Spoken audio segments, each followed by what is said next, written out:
people of the internet, and welcome to episode number 005 of Something Else with Ari and KJ. Today we are discussing Mid-South Wrestling from December 17th, 1981. I am Aria. I always fold in the cheese, and today I'm joined by my co-host. He chooses Cud with a capital K. It's KJ. Hello, hello. How's everything going? Fantastic today. How are things going with you? Hey, can't complain. Had a good night last night. I thought everything went good. And if you did complain, who would listen? Exactly. All right. So before we get into the fun, we got to do a little bit of a programming note. As you may have heard me mention, the 8 million places that you can listen to our show, which, by the way, is tinyurl.com/something else, angrymarks.com, YouTube, Spotify, Apple Podcasts, Google Podcasts, Castbox, Overcast, Pod Paradise, Castro, Podbay.fm, and Radio Public. As we've mentioned before, these are all real places. Now, there is a little caveat that we need to mention. As a lot of you know, we are a twice-weekly podcast with shows coming out on Sundays and Thursdays.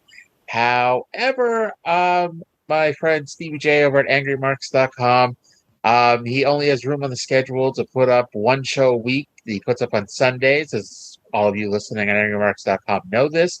So that's why you might hear random stuff like, us randomly talking about things we're going to talk about Thursday, or our timeline is messed up when we talk about This Week in Claudio. You're like, why are they talking about Takeshita a month after the match?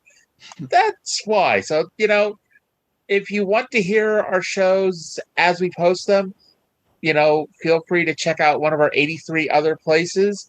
If you do choose to continue to listen at angrymarks.com, we'll let you know ahead of time, hey, you may be listening to me talk about my trip to Chicago for AEW All Out in like October or something. I don't know. But so that's that. On to some fun news. We're going to talk first about Weird News of the Week. This is, of course, our Weird News of the Week segment, sponsored by Nobody, the company that sponsors nothing. And today's Weird News of the Week comes to us again from UPI.com. Deer wanders into Dollar General store in Michigan.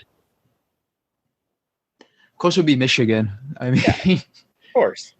A surprise shopper at a Dollar General store in Michigan captured video of an unusual fellow customer browsing the aisles. A deer! Connie McGinnis said that she was at the Dollar General in Jackson when she heard a ruckus behind her. I was shopping and I heard a commotion coming from the front of the store. I thought it was a ruckus, McGinnis told M Live.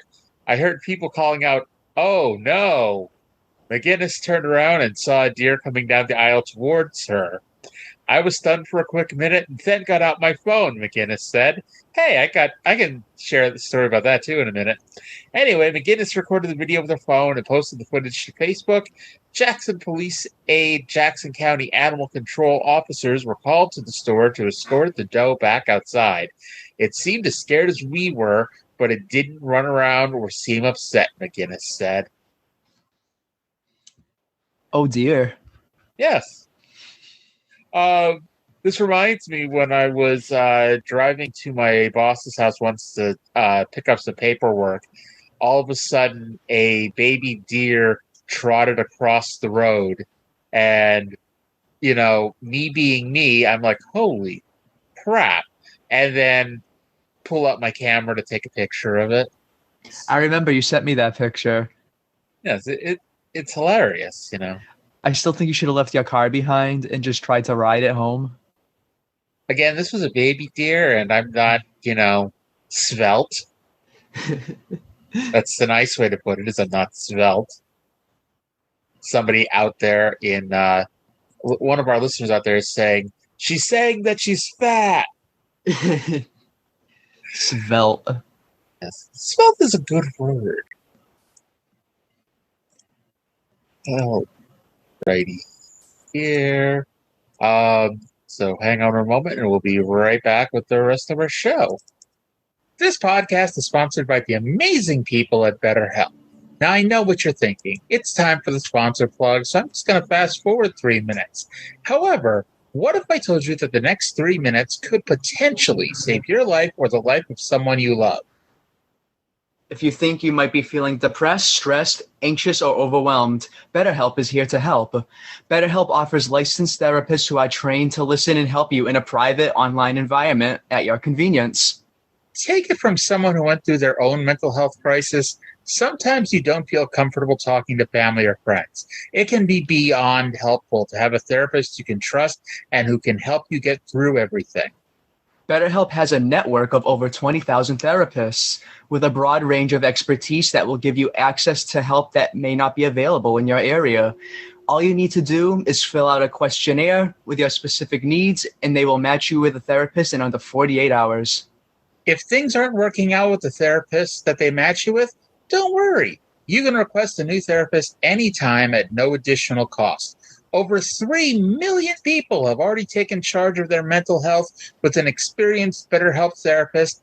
And right now, you can get 10% off of your first month by going to betterhelp.com/something else. That's betterhelp.com/something else.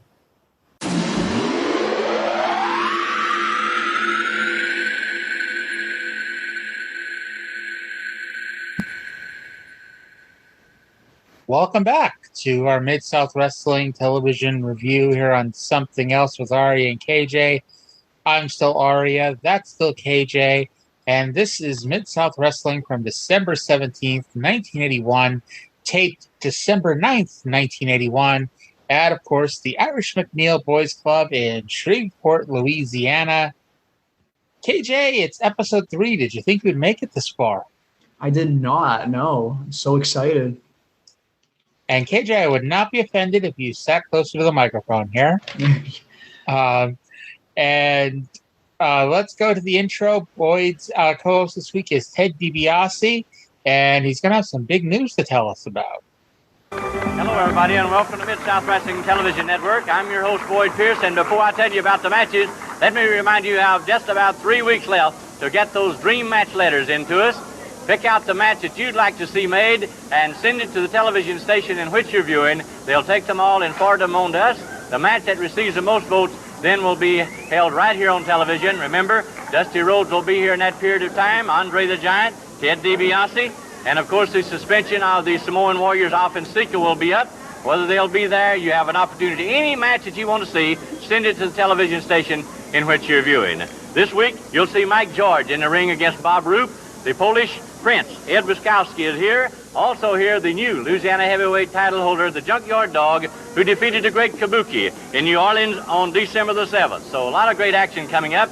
And our guest commentator this week, the North American heavyweight champion, Ted DiBiase. Now, Ted, last week the weapon that you've used many times successfully here on television, the figure four, was turned against you, and a lesser conditioned athlete would surely have submitted. You was able to hold on. It took a lot of grit and determination not to submit, and it looks like Paul Orndorff has really been listening and working with Bob Roop on something like the figure four. Well, Reiser, anytime you have a hold that's effective as a figure four leg lock, and it has been as successful for me as it has been, your opponents are going to be watching you, and they're going to try to find a counter for the hold. And obviously, like you said, Paul Orndorff and Bob Roop put their heads together, and they come up with a counter. And I'll have to say that last week when we went off there, I was in excruciating pain. My leg was in severe pain, but to give up to the likes of Paul Orndorff, I don't think that I'd rather him break my leg than submit to the man.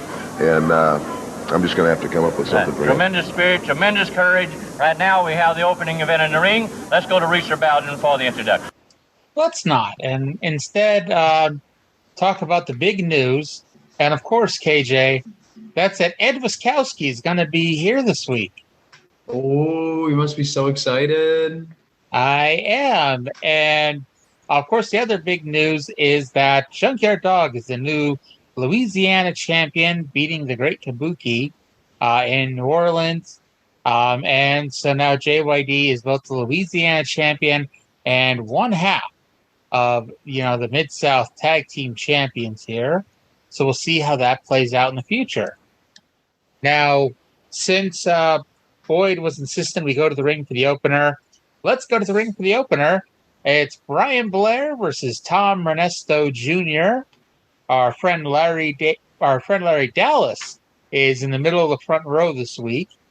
And as you heard when I played that audio, this is not booming heel Ted DiBiase with the big, the big booming voice. This is, toned down Ted DiBiase, the nice, polite baby face who would never, ever steal millions of dollars from the state of Mississippi. Blair works the arm forever. Boyd talks about everything except the match, and trust me, I don't blame him. Blair barely got Ernesto over with a suplex before finishing him off with a figure four. Weird that he be using the finisher of one of the other top baby faces. Well, as usual, I think Brian is really good at grappling. Mm-hmm. So then we get my favorite moment of this show and perhaps of like the first 3 or 4 shows.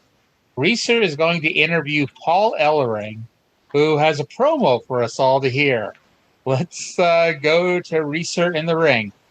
As you well know, for the past 6 months, precious Paul Ellering has been recuperating from a very serious injury. But, Paul, it seems that you're back now and in better shape than ever and raring to go. I can't believe it myself. Precious Paul, the living doll, the master of disaster, the master blaster. From 8 to 80, Precious drives him crazy. And I'm back, RB. Better and bigger than ever. Precious Paul's back. And back to stay, not back to play. Precious Paul's got a lot of lovely ladies out there, and he's got one main squeeze in mind. Precious Paul understands there's $1,000 floating out here in the stratosphere. Can you dig it? Stratosphere? There's 1,000 big ones, and I got one big main squeeze in line, and she says, Precious Paul, I like 1,000 clamaroos. I know you give it away every day, and I say, lovely lady, it's so great to be great. Precious Paul loves the land of the free and the home of the foot-long hot dog. Can you dig it, foot-long hot dog? Absolutely. Now, Precious Paul wants to put out a challenge. Can you dig it, a challenge? I want to challenge the Iron Sheik. You know, the blender brain. I want to challenge him to his clubs. Can you dig it, clubs? I can, and that's been tried before. I know it's been tried before, but this time you're dealing with a man. You know, a lot of men have gone by the wayside. And a lovely lady said to me, Precious Paul, I wouldn't go out with you if you were the last man on earth. I said, but lovely lady, I'm the only man on earth. The challenge stands, and Precious Paul will not fail because I back up from no man. And if he's a man, he'll do the same. Well, you've heard the challenge, and you can well see that Precious Paul Ellering is ready to go. Where do I even begin with this one? My guy went off on like 10 tangents, and that promo was just totally insane. I loved it. 10 out of 10. Lovely ladies. I just love like Reiser Bowden, who's like, I don't know how best to describe him. He's kind of geeky looking. He's tall, gangly. Got a mustache, glasses. And it's like, Ellering's like, can you dig it? And Reiser's just like, I can, yes. The ring announcer reminds me so much of my old landlord. Is that a good thing or a bad thing? I mean, he just looks exactly like him. It's like an indifferent thing. It's uncanny, the resemblance. Is your former landlord Reiser Bowden? Not that I know of, and unfortunately he passed away a while ago, so... I'm so sorry to hear that. I honestly don't know if Reiser is still with us. This is going to turn into a weekly feature on the show, I think, where we discuss whether or not somebody's still with us here. Who's Arya gonna kill this week? And let's see, I cannot find. Oh, yeah, it looks like he passed away last year. Oh wow, really? Yeah, at the age of 74. Actually, no, I'm sorry. I'm 20 years off. Jesus Christ. He died in 2001. Yeah, I was gonna say he looked about 50 around that time, around the Mid-South. I see 2001 and 2001, 2021. It's the same year, you know? What are you talking about? 2001 was like 5 years ago. I thought 5 years ago was 1995. Now, as you can tell, listening to him, this is Paul Ellering doing his best superstar Billy Graham impersonation. He's got long blonde hair. He's, wearing tie-dye. This is not the Legion of Doom manager, Paul Ellering, with, the serious bald head carrying a Wall Street Journal person. This is someone entirely different, and it's so amazing. And up next, he's wrestling Don Serrano. Ted calls Ellering a little strange. That's putting it mildly. Paul is coming back from injury, and I want you to keep this in mind the next couple of weeks. And the announcers point out that when you don't wrestle, you don't get paid. So he could really use the $1,000 the Sheik was offering, and we'll go into more depth with that later on in this episode. And this match, because Paul Ellering has the charisma of 50 men, is far more exciting than the opener, and Ellering wins with the neck breaker that will one day be referred to as the Rude Awakening. Anything on the match? I liked Dan Serrano's his cartwheel. That was neat. And one more thing on Paul Ellering. He looks like the love child of Ric Flair and Hulk Hogan. That's another way to look at it. Sure. Louisiana champion JYD versus Mike Boyer. This is not the first time I'll say this, but Mike Boyer facially looks like Cody Rhodes. Like, did you notice that? I haven't seen Cody Rhodes enough to know a comparison. Cody with dark hair. He looks like Mike Boyer. In fact, he looks more like Mike Boyer than he does Dusty Rhodes. Who, by the way, we'll see in a few weeks, and I want you to remember that he is Cody Rhodes' father. For better or worse. JYD wins with a thump. It's important to note as we're going through this, at this point in December 1981, Junkyard Dog's in pretty good shape. He is not, the overweight Junkyard Dog that people remember from the WWF and especially in the NWA later on. He's got muscles. He's looking pretty good. Yeah, he's probably one of the more yoked wrestlers on this series so far, besides Paul Ellering. Ellering, by the way. Ellering. Yes. We then got our next match, and we're going to go to Boyd to introduce it. I'm sorry, Reiser to introduce it. And then we're going to leave it on because Boyd has some other stuff to say afterwards about Ellering. And now it's tag team action for one fall with a 10-minute time limit. In the red corner at 238 pounds, the Mississippi heavyweight champion, Bob Orton Jr. And his partner at 248 pounds, former North American heavyweight champion, Paul Orndorff. He stole my belt. And in the opposite corner at 265 pounds, the man known only as the Monk. And his partner at 235 pounds, Carlos Zapata. Paul Orndorff and Bob Orton Jr. teaming up against the Monk and Carlos Zapata. Zapata and Paul Orndorff in the ring now, representing their respective teams. Did Paul Ellering a few moments ago not only looked in terrific shape, but you'll have to recall he was out of action 6 months. That means 180 days that he was there thinking, and might as well say in captivity for all purposes.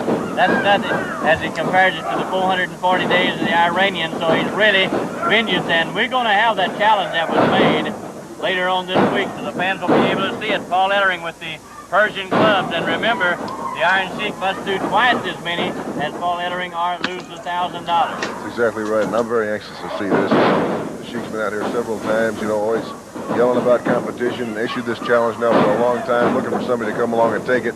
Paul Ellering's hungry. He's looking to you know, prove himself again in the Mid-South, and would do it in high fashion should he take this test of the Iron Sheiks and defeat him, make his money. So Boyd is channeling his inner Bill Watts, comparing Paul Ellering's injury to the Iranian hostage crisis. And this is things we're going to get used to is, you know, the announcers, specifically Bill Watts when he's on, bringing up, you know, modern day things like at this point, the Iranian hostage crisis was like 1979, 1980, and somehow comparing it to the horrible things that happen here in the world of professional wrestling. As for the match, it was a match. Orndorff, I'm not sure if you could hear it, he was arguing with the referee before the match and takes offense to Reiser calling him the former champion.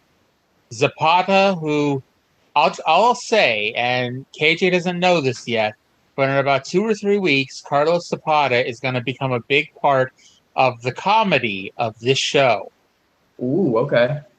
Yes.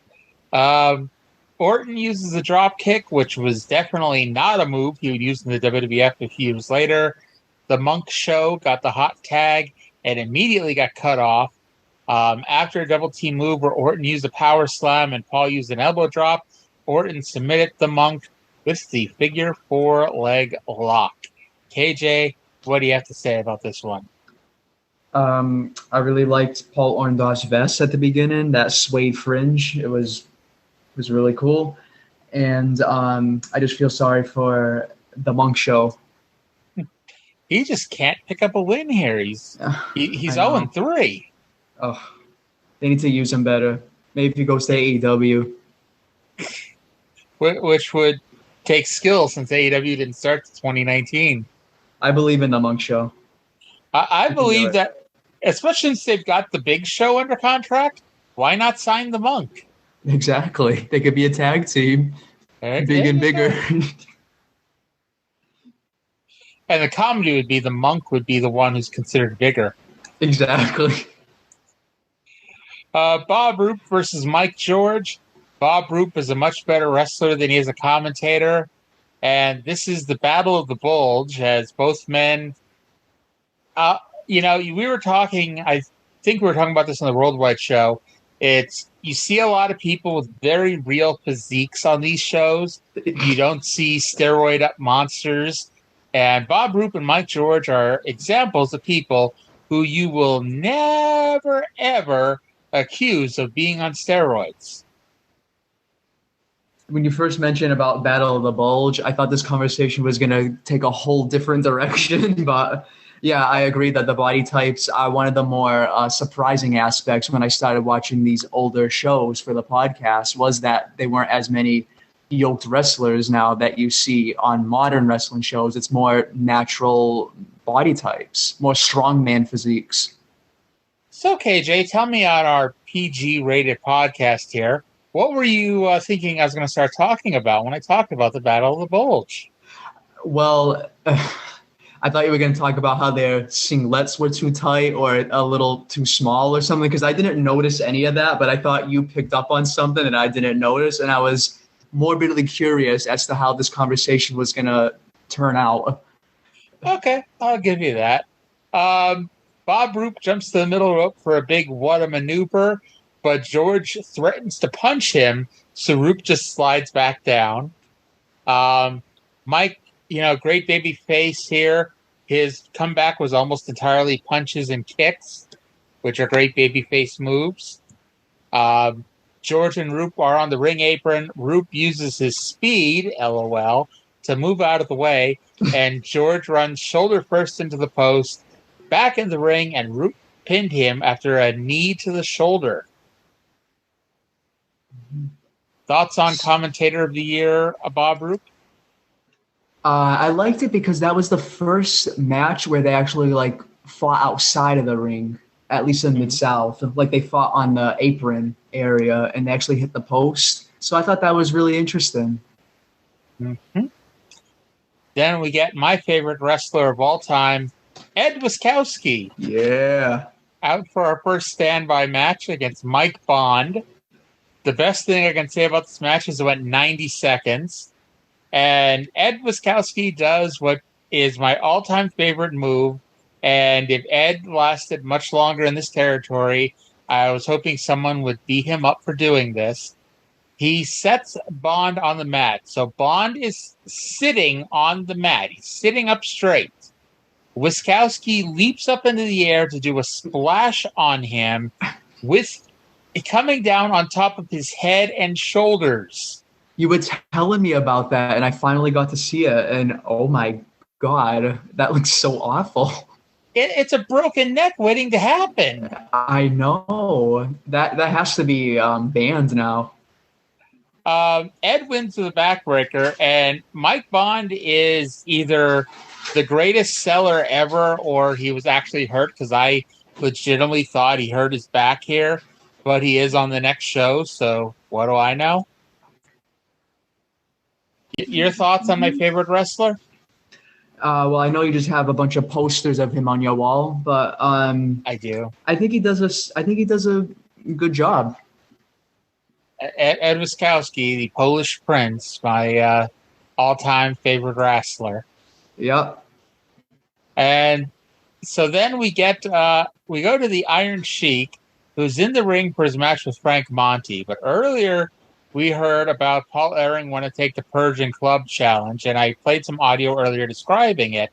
And for those who didn't pick up on it, essentially what happens here is the challenger, in this case Paul Ellering, does X number of swings with the Persian clubs of the Iron Sheiks, and then the Iron Sheik has to do twice as many. And if the Iron Sheik can't do twice as many, then the challenger wins $1,000. And so we're going to go to the audio here of Paul Ellering coming out to take the Persian Club Challenge. Earlier in this program, you saw an interview with Precious Paul Ellering, who is just returning after 6 months out with an injury. Precious Paul Ellering wishes to accept the challenge that has been issued by General Skandor Akbar and the Iron Sheik pertaining to the Persian clubs. Now, as you recall, the challenge was that the Iron Sheik could do twice as many repetitions with the clubs as any other professional athlete. If he could not double the number of repetitions that any other athlete could do, then he would forfeit $1,000. Precious Paul Ellering thinks that he can do just that. So before we go into this next event, Precious Paul Ellering wishes to accept that challenge. So let's just see if he can indeed do as many repetitions as the Iron Sheik. And he's getting all set, primed for this event.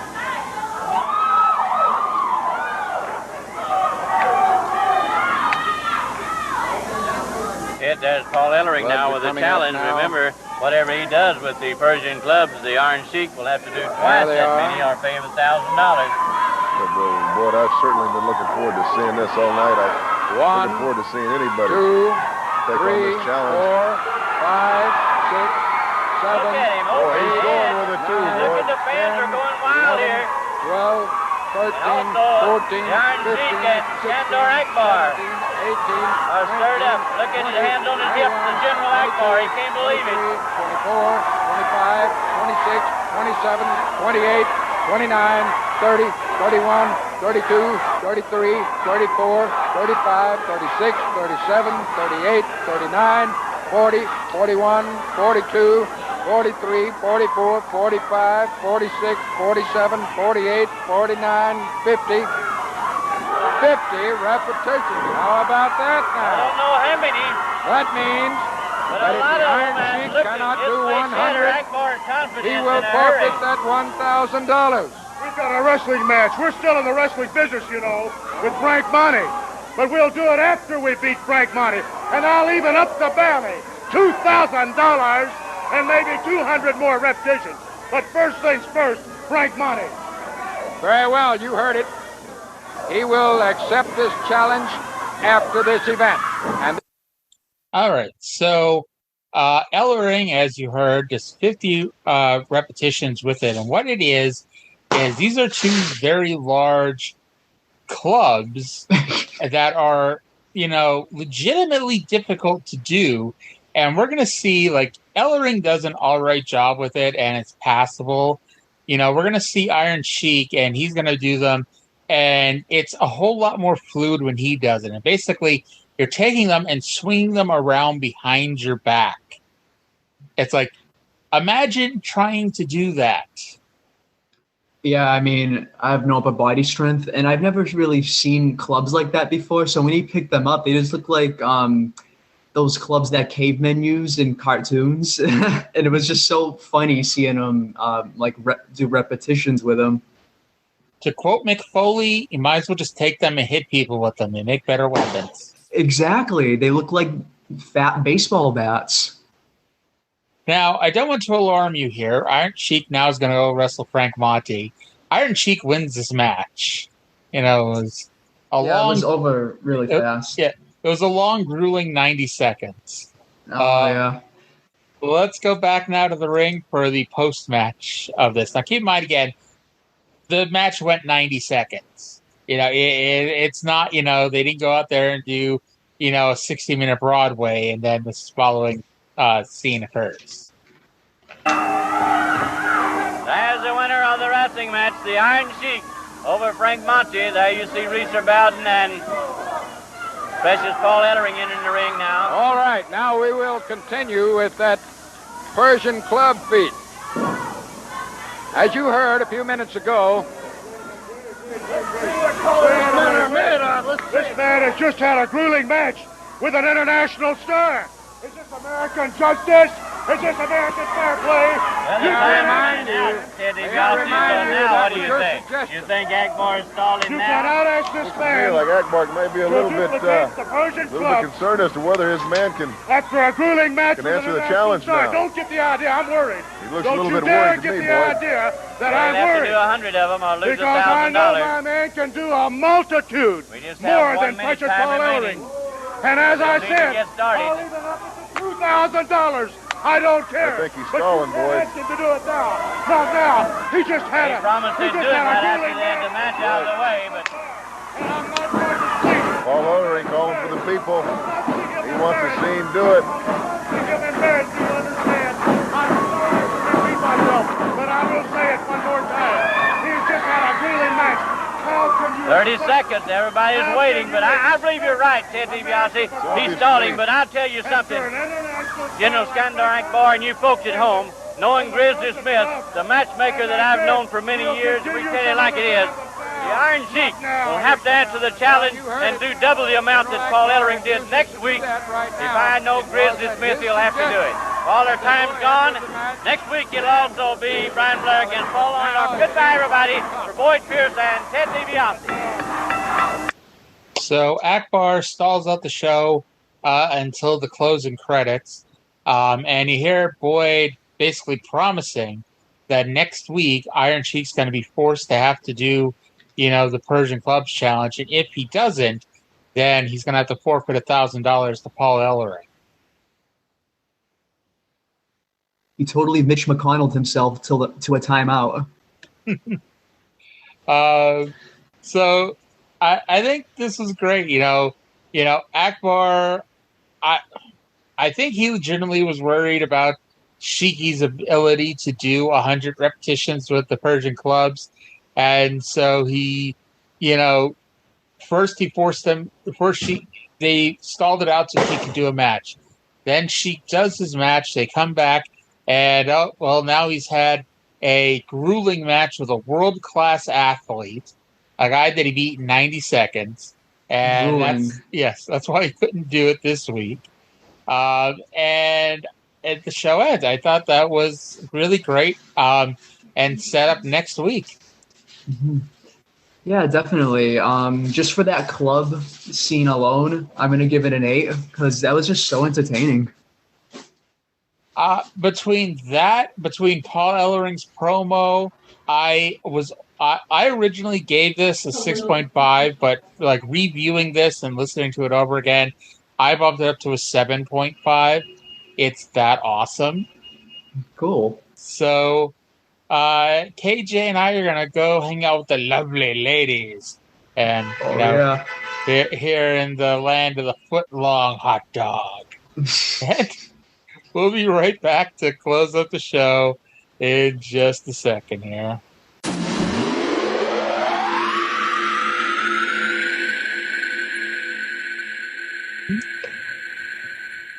Alrighty, welcome back.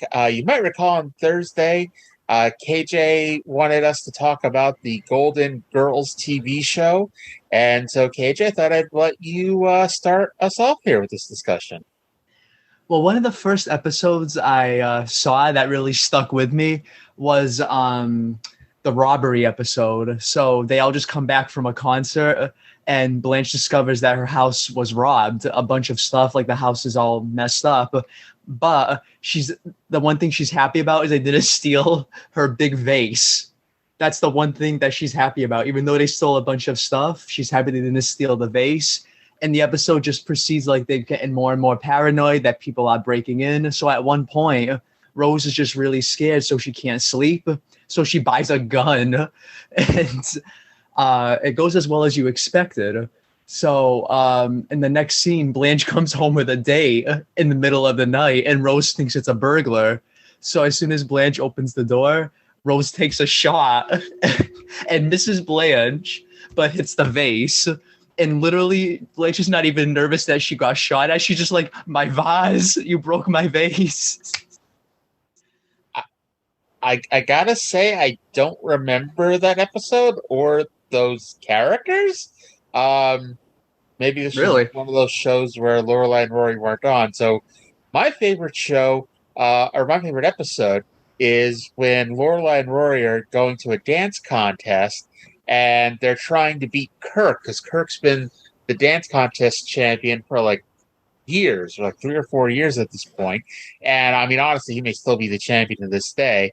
And the whole episode, it's the episode where Dean dumps Jess, or Dean dumps Jess. Dean dumps Rory. Rory ends up with Jess. They also have a thing with Lane and Dave, where Dave starts to impress Mrs. Kim. Paris and Jamie are starting to really mesh and get on together. And at the end of the day, of course, Kirk wins again because, Rory fell apart when Dean dumped her so publicly at the dance marathon. What? What? Who are those characters you're talking about? What are you talking about? We're talking about the Golden TV show about girls, Gilmore Girls. Nah. I thought you meant Golden Girls. The show that ran in the 90s.